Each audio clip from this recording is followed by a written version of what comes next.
You're not tired of being strong. No, you're not. You are tired of believing that at some point, life was supposed to reward you by getting easier. And that's the real problem. And I get it. We're wired for survival, yes, but we're also wired for growth, which means that life isn't designed to reach a point where you're done evolving. There's no finish line where struggle stops and ease takes over. Yet so many people buy into this narrative that being strong should come with an expiration date. Like at some point, you've earned a life with no resistance, and that's just not how it works. Growth isn't about life easing up. It's about you expanding your capacity to handle it. When you expect ease, every challenge it's going to feel like proof that something is wrong. Every setback will feel personal. Every moment of discomfort feels unfair, but life isn't testing you. It's inviting you to grow. And the people who truly understand this, they don't waste time feeling resentful about being strong for too long. They recognize that strength isn't a burden, it's a baseline. Here's a question for you, okay? Am I actually tired of being strong, or am I just resisting the fact that growth never stops? Sorry, Carlissa. I'm sorry, Jaden. I'm sorry. Who else? I apologize to that whole side of people. I'm just sorry because I really care about my son, bro. And I know he'd be thriving better with his siblings too. Man, you know what? I couldn't agree more. You know, man, we live in a society now where I'm telling you, the chickens are coming home to roost. Like every woman who doesn't have a man is, if you look around, man, the ones who know, man, they starting to scramble to get a man. You know what I'm saying? They starting to reach out to somebody, man. They're almost begging, dog. They begging without getting on their knees, man. Because here's the thing, all that glitz and glamour of being single and independent, man, that stuff gone. Okay, so this is one thing that we need to stop doing in the black community. So I noticed that they taking away Section 8 and they trying to take away food stamps and they trying to take away a lot of government programs, and a lot of women feeling some type of way. And it's like, now y'all gonna see how hard it is to really make it out here with nobody. A lot of y'all be teaching y'all kids, oh, you get it out the mud. Oh, you don't need nobody. Oh, you don't need no man. Oh, you don't need no help. But a lot of y'all always had help from the government. And I don't really think it's right how y'all be having these kids and living off the government for years. And then y'all want to kick y'all kids out at 18 and tell them to find a way when you ain't never found a way. Like, y'all gonna really see with these programs being taken away, like how hard it is. Like, now you see what really be going on. Like, this stuff is crazy. Like, these chicks be living off of government assistance, trying to teach their kids that you don't need nobody, you don't need no man, you don't need no help, but they got all the help in the world. Like, this sound crazy. Like, we really about to see how this blow out. Like, this is crazy. I know women now, man, who purchase homes and when they in their early 20s, mid 20s, purchase a home between 25 and 30, and they regret purchasing the home. They regret purchasing the home. Here's why they regret purchasing the home. Because maintaining a home by yourself as an independent woman is a totally different thing. It's not like an apartment. It's not like a condo. And also, meeting a man who gonna move in your house with you, he is not a successful man. Successful men don't move in with women. So even when you do that, you add another bill, you add more, more expenditure to the house without adding a lot more income. You know what I mean? Because here's what a woman wants. If a woman adds a man to her life, which you shouldn't do, you should add her to your life. But she wants how she's been living. She wants her bills and all that to be paid, and she want to do other things. But here's the thing. The average man has been taught you go into a situation and you take over the bills. Now, 9 times out of 10, a woman is not very good with her finances, and it's just not going to be a good situation. And now they're starting to turn around, try to reach out and get back. And one example of that is Chrisean Rock. Now, here she is, man, out of jail, and she's trying to reach out to all the people on Blueface's side and let them know, hey, I won't let bygones be bygones. I think that time in jail, man, made her realize that she hit the wall early. Like, she's an early wall hitter. Most women hit the wall, in their mid to late 30s, 40s. She hit the wall already. Like, she's already a wall banger, but she's gone through a lot. She's gone through things that women twice her age have gone through. But let's check it out.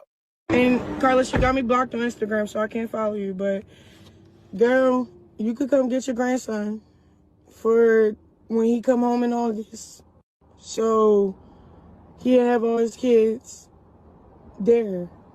I don't, you know, I literally want to take myself out of the situation and then just receive whatever God has in store and what purpose he has for this whole thing to work out.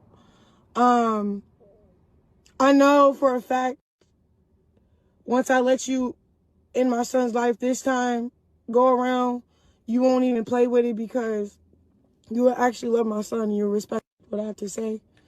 You know, man, when you look at that little chick, man, and I saw a picture of her, man, when she was like, I guess she was in high school, man. Maybe she was senior in high school. Um, I think she was running track, man. She's a track star, man.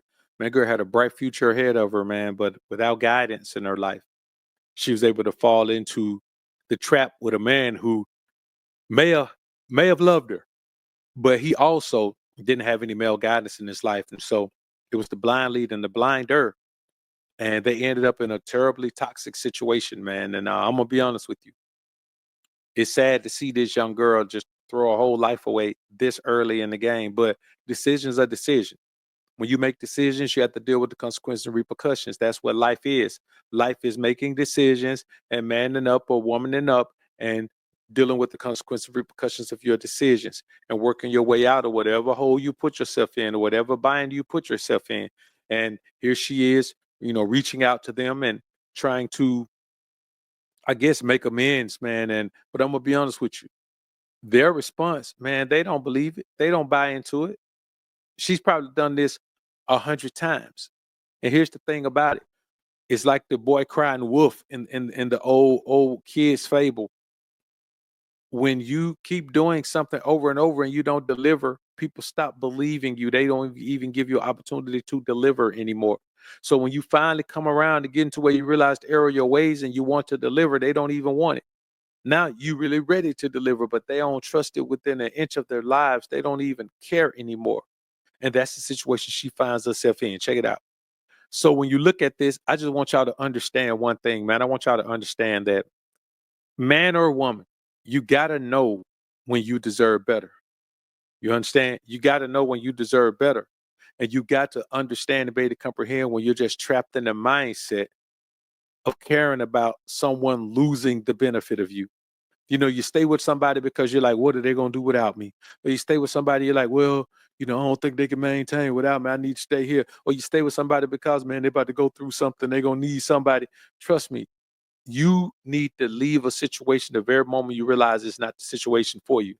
You don't have time to hang around. You don't have time to play around. You don't have time to sit around. You don't have time to lay around. You don't have time to do any of these things. You need to make sure that you are taking care of what you need to take care of. And the only way to be sure of that is for you to look at your life and see the direction it's going and detach yourself from people who are taking your life in the wrong direction.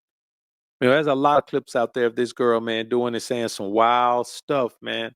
You know what I'm saying? Because it's not. It's like she's just wild, and you can put it on. You can put it on the rapper kid Blueface if you want to, but this girl is wild all on her own.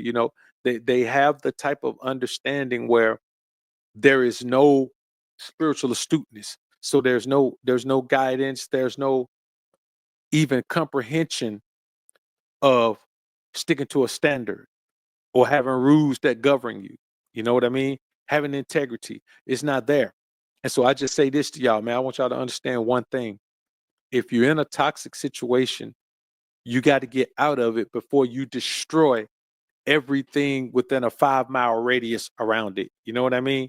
Like you can destroy one building, or you can keep going and it gets so toxic it destroy every other building within a 5-mile radius. And how you apply that to your relationships is if you and somebody don't get along, if y'all don't get along long enough, then you're going to destroy relationships with everybody that's attached to them and some of the people that's attached to you because of the volatility of the situation. And so you got to get out of it. The moment you realize that you're in a situation that's like theirs, man, you got to get out of it. Because I'm telling you what's happening. Blueface, he's got that song. Tatiana, we know who Blueface. He got a pretty. I'm not above mid hit. It was above mid hit. It was actually a little hit. We know this girl from being his girlfriend, Every opportunity she got in the industry came from being his girlfriend. She was on a totally different life path before she met him. So the fact that she's even online talking about this and is even big enough to even talk about as an example of the type of relationship you don't want, all that came from his clout. And you know, they'll do anything for clout. All right, I'm done with this one. Like this video on your way out if you enjoyed the content. Subscribe to the channel if you haven't already. When you subscribe, click that notification bell. Make sure your notifications are on so you can be alerted to when I upload some more of this Prism of the Ism. And as always, Alphas up, Betas down. Peace.